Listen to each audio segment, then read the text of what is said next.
Good evening, everyone. Good evening. It is my great pleasure to introduce to you tonight our evaluation team. Here tonight to evaluate Ms. Jamie Davis will be Mr. Jonathan Moy. Come on up, Mr. Moy.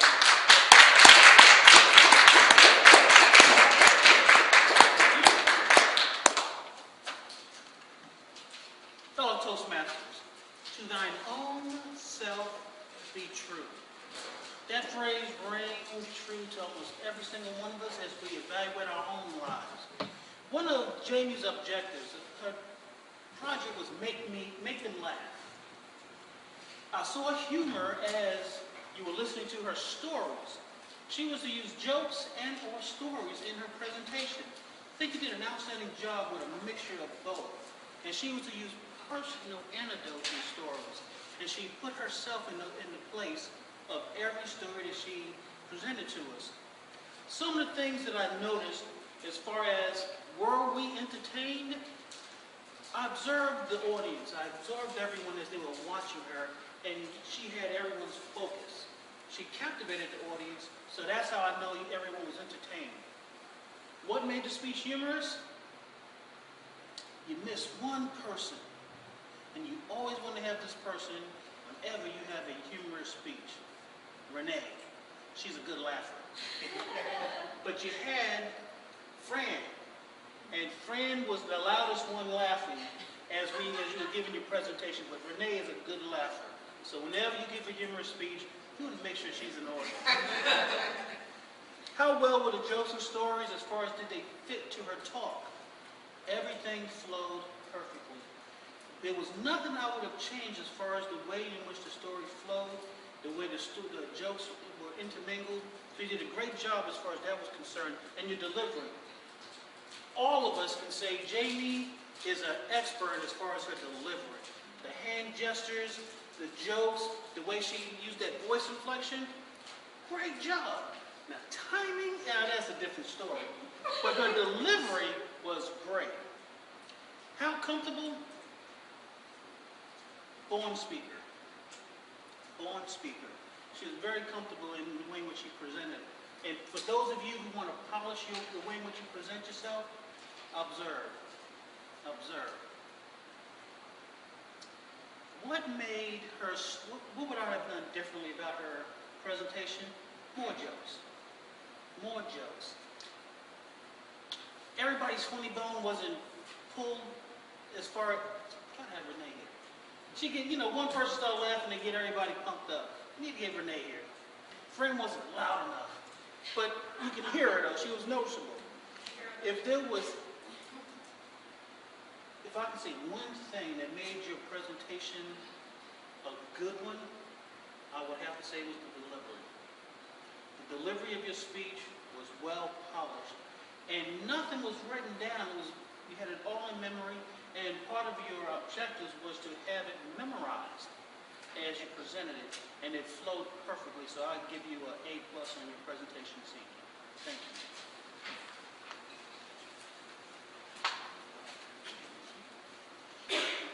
And now moving right along, we're making good time tonight to evaluate Mr. John Tooney's speech will be Ms. Frances Powers. Come on up, Frances.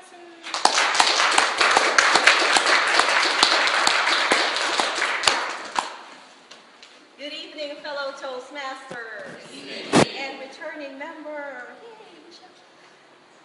Mr. Toomey, project number 6, vocal variety. Your objectives were to use your voice that is pleasing to listen to with proper balance, volume, pitch, rate, expressiveness, vocal variety, organization, word usage, and body language. First thing is your opening. I thought I was watching an audition for You Think You Can Dance. What a way to captivate your audience. And I always say, if you have the gift, you're tall, your audience can easily see you, you used your body language tonight very, very effectively. The trick, though, is to keep that energy all throughout your speech. I noticed you put your notes here. When you came out here, started your speech and did your little dance, you grabbed your notes. But then again, you started telling us stories about your students. And I think if it's a story of personal that you've experienced, you did not need those notes. I'm thinking for speech organization, down the road, if you're telling a bunch of stories, maybe weave it in such a way that it all happened in one day, so it all ties in, or something about just keep those stories more like glued together somewhat, so you don't have to look at your notes. What's your next story? Something to tie those stories together so you don't have to look at your notes. As far as the pitch, the quality, your voice was very pleasant, very friendly, and that's one thing that you have because you were telling a story, it was your personal story as well. But there were times in your speech that you got a little too quiet, too soft, and I was sitting at the back and I had a little bit of hard time hearing you. But then again, you met your objective by doing that, because there were portions of your speech, especially the part where you were talking about students with problems, your voice got really low, but then again you can exaggerate and make it big again, pointing out your next story. I like the different sounds that you made all throughout your speech when the kids hit the keyboard and like, I like that. So you hit your objectives. I just want to hear more variety on your voice and the notes as well. If you know your material, you don't have to hold your notes with you. Good job on your speech project number 6. I also encourage you to use the word of the day, and I hope that I've given you an evaluation that will not give you a visceral reaction. Also, pauses. You want to utilize your pauses more on your speech. But great job, and you met your objectives, and I look forward to speech number 7. You're almost there. Madam Master Evaluator.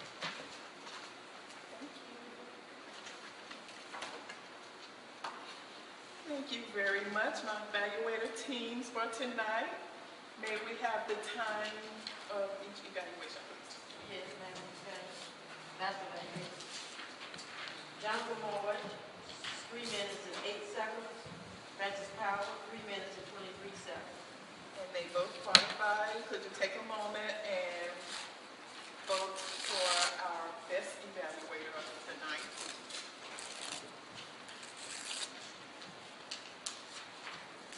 And Ms. Tasha will be collecting those evaluation votes.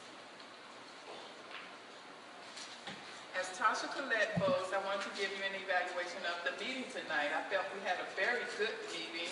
It was a nice flow to our meeting tonight. We are making very good time.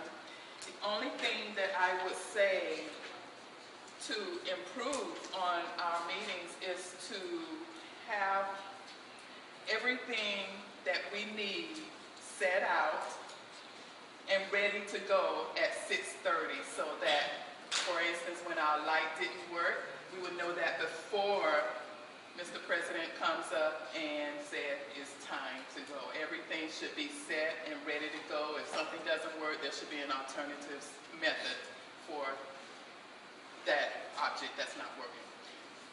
Other than that, and the only reason I say that is because it's football night and it's time. We have to get up out of here.